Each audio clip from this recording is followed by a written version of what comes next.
Hey guys, and welcome back to Snapthis, and in today's video it's a little bit different, but we're going to do 5 quick tips to improve your Snapchat stories. So let's get straight into those 5 quick tips.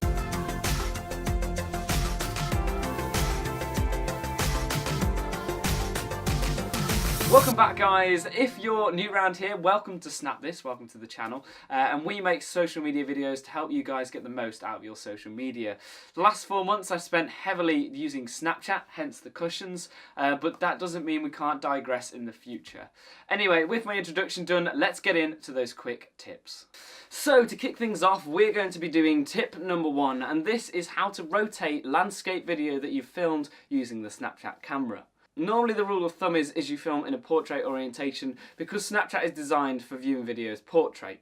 There's no rule saying you can't film in landscape, it's just awkward when your friends are going like this to see your story, chopping and changing between portrait and landscape. Now don't worry, once you've got your landscape video on screen, if you haven't saved it already, that's the first thing you've got to do. You've got to save it to your memories. Now once in your memory section, what we need to do is push and hold on the snap for at least 3 seconds so we get the action menu where we can see the option Edit Snap. Now in here you can see the video, it comes up in the orientation that we filmed this in. All you need to select is the crop tool. I've covered this in another video, so just click that crop tool on the right hand side and you should be presented with a grid. Now all you've got to do here is simply press the arrow that's in the bottom left hand corner going clockwise to rotate the video. Now of course it's upside down for me now, so I just need to tap it 2 times to get it into the right orientation so the candle is looking the correct way. Then just click onto the tip and you'll now see I've got a video with black borders above the top, which isn't too bad to be honest, because you can put some text above it like check this out, and it can really make some visual improvements with your snap. Okay, so tip number 2 is about changing the ratio of a video. Previously we just looked at changing the orientation. This time we're going to change the ratio because in the last tip we left it quite wide. Now I want to fill the whole screen full of a portrait snap. This tip can also be used in videos that aren't just filmed using Snapchat. This will be great for DSLRs or drones where it does film in a widescreen resolution, but we can zoom it in so we get a good ratio for Snapchat. Now to show you this tip, I've gone into my memories, picked something from my camera roll which was filmed elsewhere, I wasn't using the Snapchat camera, and you can see it's displaying just like how we left the other video, that's landscape, but we've got those 2 black bars above and below. What we're going to do here is use the same tool as last time. We're going to hit the crop and rotate tool, and inside here you'll see it zooms it straight in. Now we can use our fingers by pinching in and out to zoom in and out of the video. What we need to do is get it to fit the best. I'm going to try and fill the screen so you get the most immersive snap.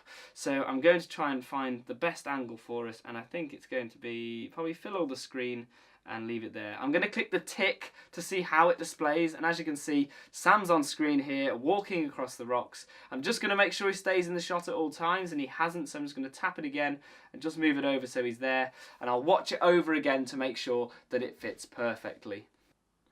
And there we have it, Sam stays on screen at all times, just falls out the edge there, but that's perfect for us. So using that to fill the screen to your full potential is another good tip to make sure it doesn't look scruffy around those edges. Right, so tip number 3 is to make the use out of hands-free mode. Now I've done a video on this before in depth, so if you just want to click that there to take you straight to it. But what hands-free mode is basically you can take your hands away from the phone when filming videos. You've just got to press record, and when you swipe to the left you should see a padlock icon. When the padlock is indicated you can let go and the video will film up to 60 seconds worth of snaps. And what the hands-free mode will allow you to do is obviously prop your phone up either in a tripod, even in a shoe, and allow you to act in front of the camera so you can be a full body shot instead of being either a selfie or be behind the camera. Right, so tip number 4 is for the hardcore users who have themselves a pair of spectacles. Now if you don't know, spectacles film in a 360 video which allows you to rotate your phone and keep the video on the screen at all times. Now when it comes to putting spectacles on your story, obviously it comes up in that 360 view, and there's no current way of actually being able to stop that 360 view until now. The unique view from spectacles obviously can be put straight from your memories onto the story. If you don't want the 360 view, all you've got to do is export the snap using the circular format. There is a video on my channel if you're interested in the formats. And once you've got that circular view in your camera roll, we are going to zoom and edit like we've done with the last couple of steps. So we're going to pan and zoom, make it fill the screen like we did on the second tip, and there you go, you've got that video now, and if you rotate it, it doesn't move. So what you've created is basically a GoPro using the spectacles. Okay, and the final tip today, this one's all about the bit emoji and how we can involve those in our story. Now I find most days I try and hide my bit emoji, just like a Where's Wally. All you've got to do is make sure you're using the back camera, push and hold so you get the face filters. Obviously we're not going to use the face filters here, but when you've got the reverse camera on, you'll see there's some bit emoji options. Select the bit emoji option that you want. There are various ones per day, there are different styles. They sometimes reflect the media, so bear in mind that.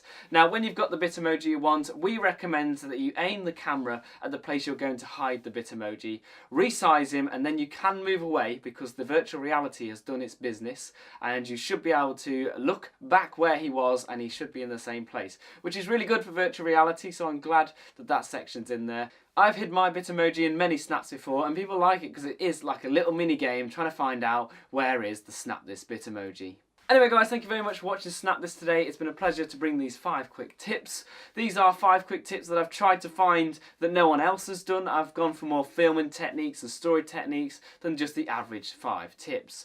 If you're new around here, of course, you can subscribe to the channel, and if you've enjoyed the video, then please leave the like. The best part about this channel so far is the guys in the comments section, so thank you very much for spending the time watching the video, and thank you very much for leaving the feedback and some of the things that you've learnt on Snapchat to keep me up to date inside the app.